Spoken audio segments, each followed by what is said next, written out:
India में 50% से ज्यादा वोटिंग नहीं पड़ती है। क्या उसका सोल्यूशन ये हो सकता है, यानी कि क्या आप घर बैठ के वोट कर सकते हो? यानी हम देख रहे हैं क्या ये इलेक्शन रिफॉर्म हो सकता है जो कि आने वाले इलेक्शंस में वर्क करेगा। मतलब जब हम डिजिटल इंडिया की बात कर रहे हैं तो क्या आने वाली जनरेशन घर बैठे वोट करने वाली है? आज हम लोग क्या देखने वाले हैं? आज हम लोग देखने वाले हैं क्या है सारे इलेक्शन रिफॉर्म्स जो कि आज तक इंडिया के इलेक्शन प्रोसेस में हो रखे हैं। वेलकम बैक, मैं हूं राघवेंद्र। आज हम लोग देखेंगे हमारे इलेक्शन सीरीज की अगली वीडियो जो है हमारे इलेक्शन रिफॉर्म्स पे। राइट, इलेक्शन रिफॉर्म्स की बात करें तो पहला इलेक्शन रिफॉर्म जो अगर हम बात करें 1996 से पहले कौन कौन से रिफॉर्म्स हुए थे। 1996 की बात करें तो उससे पहले जो रिफॉर्म्स हुए थे, जैसे पहला जो है वो है क्या, lowering of voting age. Voting age का मतलब क्या है? पहले वोटिंग एज जो थी वो 21 ईयर्स थी, बट फिर 1988 में क्या हुआ, 61st कॉन्स्टिट्यूशनल अमेंडमेंट आया जिसने क्या किया, हमारी वोटिंग एज को क्या कर दी 18, यानी 18 साल की उम्र में आप क्या कर रहे हो, देश की सरकार बना रहे हो और देश का भविष्य को सिक्योर कर रहे हो। ठीक, फिर क्या बात करते हैं, फिर बात होती है इलेक्ट्रॉनिक वोटिंग मशीन, जो बहुत ही कंट्रोवर्शियल भी है क्योंकि आपको पता है कई बार ऐसा होता है कि जो रूलिंग पार्टी होती है लोग बोलते हैं कि ये उसको फेवर कर रही है, जो भी है, क्योंकि ये सब डिजिटल वर्ल्ड है तो कोई कुछ भी कर सकता है। बट हमारा काम क्या है? हमारा काम है क्या, इलेक्शन कमीशन के ऊपर बिलीव करना और ये देखना कि ईवीएम क्या है। राइट, ईवीएम क्या है? 1999 में क्या होता है, पहली बार ईवीएम का शुरुआत होती है। राइट, फर्स्ट टाइम 1998 के आप देख रहे हो किसमें, कॉन्स्टिट्यूएंसीज में यूज हुआ। कौन कौन से? राजस्थान, मध्य प्रदेश, दिल्ली और गोवा पहला स्टेट था जिसमें वहां के जनरल इलेक्शन के एंटायर स्टेट में क्या यूज हुई, ईवीएम यूज हुई, यानी 1999। मतलब ईवीएम्स आज ही नहीं है, बहुत दिनों से इस्तेमाल की जा रही है। यानी हम देख रहे हैं अगला क्या रिफॉर्म हुआ। अगला रिफॉर्म है जिसको हम बोलते हैं एपिक, जो कि है क्या, इलेक्टर्स फोटो आइडेंटिटी कार्ड। ये क्या है? ये आपके इलेक्शन कमीशन ने एक ऑर्डर पास किया था जिसमें देखते हैं 1993 में ये डिसीजन लिया गया कि अब से क्या होगा, आपकी फोटो भी होगी आपके इलेक्टर कार्ड में, ताकि आप क्या कर सको, जो कि बोगस, मतलब कि जो चीट करके आप वोट कर रहे हो या किसी और के नाम पे आप वोट करने जा रहे हो, उससे बचा जा सके। यानी ये सारे रिफॉर्म्स कौन से हैं जो कि इंपॉर्टेंट थे, 1996 से पहले हुए, यानी जो इलेक्शंस के लिए इंपॉर्टेंट थे। फिर बात करें कौन से रिफॉर्म्स हैं जो कि 1996 में हुए। एक कमिटी बैठी जिसको बोलते हैं दिनेश गोस्वामी कमिटी, उसने भी कई सारे रिकमेंडेशंस दिए। ठीक है, उसको भी फॉलो किया गया। पहला क्या था, पहला क्या रिकमेंडेशन था या रिफॉर्म की बात करें तो prohibition of sale of liquor. मतलब आप देख रहे हो कि जो लिकर है उसके सेल के प्रोहिबिट कर दिया गया। कब? 48 hours ending with the hour of, जिसमें आप देख रहे हो आपका पोलिंग होनी है, वोटिंग होनी है, 48 आवर्स पहले क्या कर रहे हो, अपना क्या कहते हैं, जो आपका लिकर है उसके प्रोहिबिट कर रहे हो सेल को। फिर आप कर रहे हो डेथ ऑफ अ कैंडिडेट। अगर किसी कैंडिडेट की मृत्यु हो जाती है जो इलेक्शन लड़ रहा है, अगर उसकी मृत्यु हो जाती है तो इलेक्शन को कैंसिल नहीं किया जाएगा। ये एक और रिफॉर्म था। ठीक, फिर बात करते हैं time limit for by elections. जो भी बाय इलेक्शंस होते हैं, आपको पता है कभी कभी किसी कैंडिडेट जो जीत जाता है वो 2 सीट से जीत रहा होता है तो 1 सीट वो क्या करता है, लेफ्ट करता है, या किसी कैंडिडेट की किसी वजह से डिस्क्वालीफाई हो जाए, या किसी वजह से वो डेथ हो जाए, या किसी वजह से वो लोअर जो आपका मान लीजिए स्टेट असेंबली से वो लोकसभा चला जाए, तो कोई इलेक्शन, कोई सीट जो ऐसी होगी जहां पे बाय इलेक्शन होगा, तो बाय इलेक्शन का टाइम क्या कर दिया गया, बाय इलेक्शन का टाइम कर दिया गया 6 मंथ्स। 6 महीने के अंदर आपकी वैकेंसी जब होगी वहां पे 6 महीने के अंदर आपको बाय इलेक्शन करवाने हैं। फिर बात करते हैं प्रोहिबिशन ऑफ आर्म्स।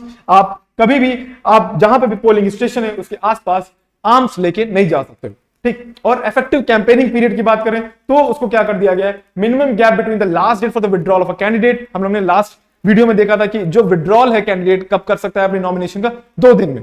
राइट, वहां से और पोलिंग डेट को कितना कर दिया गया है, रिड्यूस कर दिया गया है 14 डेज तक। पहले 20 डेज था, अब क्या हो गया 14 डेज। मतलब अब आप क्या कर रहे हो, जिस दिन आप विड्रॉ कर रहे हो अपना कैंडिडेचर, उससे 14 दिन बाद आपका पोलिंग हो जाएगी, मतलब वोट पड़ जाएगा। मतलब आपको सिर्फ 2 हफ्ते मिलेंगे पूरी कैंपेनिंग के, जो भी आपको करना है, राइट, आपको अपने इलेक्शंस के लिए। ठीक, तो ये कुछ रिफॉर्म्स है जो कि 1996 में हुए। फिर बात करते हैं आफ्टर 1996 की बात करें तो वोटिंग थ्रू पोस्टल बैलेट। पहली बार वो आप बात करें ये पोस्टल बैलेट्स की बात करें तो आप ये देखिए 1999 में एक प्रोविजन बनाया गया कि कुछ क्लास ऑफ पर्सन होंगे उनको पोस्टल बैलेट से वोट करने को दिया जाएगा। ठीक है, और ये नोटिफिकेशन कौन देगा? ये नोटिफिकेशन आपका इलेक्शन कमीशन देगा कि किसको आपको पोस्टल बैलेट्स के थ्रू करवाना है। चाहे वो इलेक्शन कमीशन किसी को भी दे दे, चाहे वो सर्विसमैन को दे दे, या फिर आप ओल्ड एज लोगों को दे दे, मतलब ये इलेक्शन कमीशन के ऊपर डिपेंड करेगा कि कौन पोस्टल बैलेट से वोट करेगा। राइट, फिर बात करते हैं facility to opt to vote through proxy. Proxy मतलब क्या होता है? मतलब जैसे आर्म फोर्स के पर्सनल है या कोई बाहर है, वो क्या कर सकता है? अपने मेंबर्स, हाउस मेंबर्स पे क्या कर सकता है कि अपनी जगह वोट करवा सकता है। इसको प्रॉक्सी वोट बोलते हैं, मतलब उसकी जगह कोई और वोट कर देगा। ठीक, फिर बात करते हैं changes in Rajya Sabha election. Changes in Rajya Sabha election 2000 जब देख रहे हैं 2003 में क्या होता है कि एक ये चीज होती है कि पहली बात डोमिसाइल रिक्वायरमेंट को खत्म कर दिया जाता है। डोमिसाइल रिक्वायरमेंट का मतलब क्या है? फॉर एग्जांपल, आप अगर राज्यसभा के इलेक्शंस में खड़े हो और अगर आप मान लीजिए आप यूपी के राज्यसभा के लिए जा रहे हो यूपी से, और आप आपकी डोमिसाइल है फॉर एग्जांपल मध्य प्रदेश, फिर भी आप वहां से जा सकते हो। मतलब आपके लिए डोमिसाइल मतलब आपको उस पर्टिकुलर स्टेट का होना जरूरी नहीं है। फॉर एग्जांपल की बात करें, हमारे प्रधानमंत्री जो पूर्व प्रधानमंत्री है मनमोहन सिंह, वो असम के राज्यसभा से जाते थे और वो वहां से प्रधानमंत्री बन जाते थे। मतलब है तो वो असम के डोमिसाइल के नहीं, बट वहां से उनको क्या मिल जाता था? राज्यसभा का टिकट मिल जाता था, वहां से वो जीत जाते थे। मतलब डोमिसाइल रिक्वायरमेंट खत्म कर दी गई।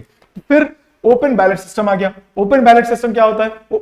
ओपन बैलेट सिस्टम ये होता है जिसमें जो आप वोट कर रहे हो वो आप किसी अपने पार्टी के रिप्रेजेंटेटिव को क्या करोगे? दिखाओगे कि भाई हम इसको वोट कर रहे हैं। सिंपल चीज ये क्यों की गई? ये इसलिए क्योंकि करप्शन बहुत हो गया।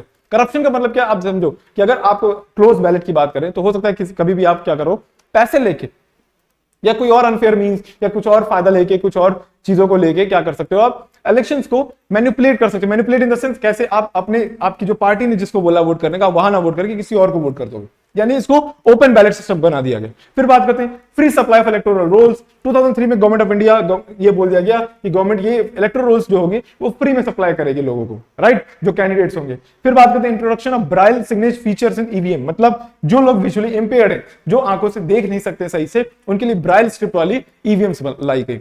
समझ गए? तो ये कुछ रिफॉर्म्स है जो 1996 के बाद हुए। फिर बात करते हैं 2010 से कौन कौन से रिफॉर्म्स हुए। तो voting rights to citizen living abroad, ये हो गया, जो सिटीजन बाहर रह रहे हैं उनके लिए भी क्या किया जाए कि वोटिंग राइट्स दी जाए। ठीक, फिर online enrolment in electoral rolls, जो भी इलेक्शंस में पार्ट लेना चाहते हैं, मान लीजिए आप वोटर, आप क्या कर सकते हैं? ऑनलाइन एनरोलमेंट करवा सकते हो। सिंपल चीज ये हो गया।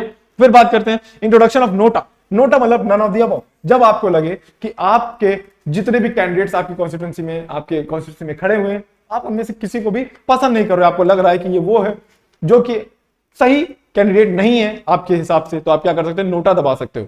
ठीक, नोटा का बटन जो होता है वो ये बताता है कि ऊपर के जितने भी कैंडिडेट्स हैं, उस लिस्ट में जितने भी कैंडिडेट्स हैं आपके कॉन्स्टिट्यूंसी में, वो आपके हिसाब से सही नहीं है, या जो पॉलिटिकल पार्टी, ये एक तरीके का सिंबल है। फॉर एग्जांपल, अगर मान लीजिए नोटा के जो वोट्स हैं वो ज्यादा हो गए, यानी कि ये एक तरीके का मॉरल प्रेशर होगा किसके ऊपर? पॉलिटिकल पार्टीज के ऊपर होगा, क्या कि उन्होंने जो कैंडिडेट उतारा वो भले इंडिया के इलेक्शन प्रोसेस की वजह से जीत गया हो, क्योंकि उसको थोड़े से ज्यादा वोट मिल गए, बट लोगों को पसंद नहीं आया, मेजॉरिटी। समझ गए? यानी कि ये नोटा हो गया। फिर आता है आपका वीवीपैट।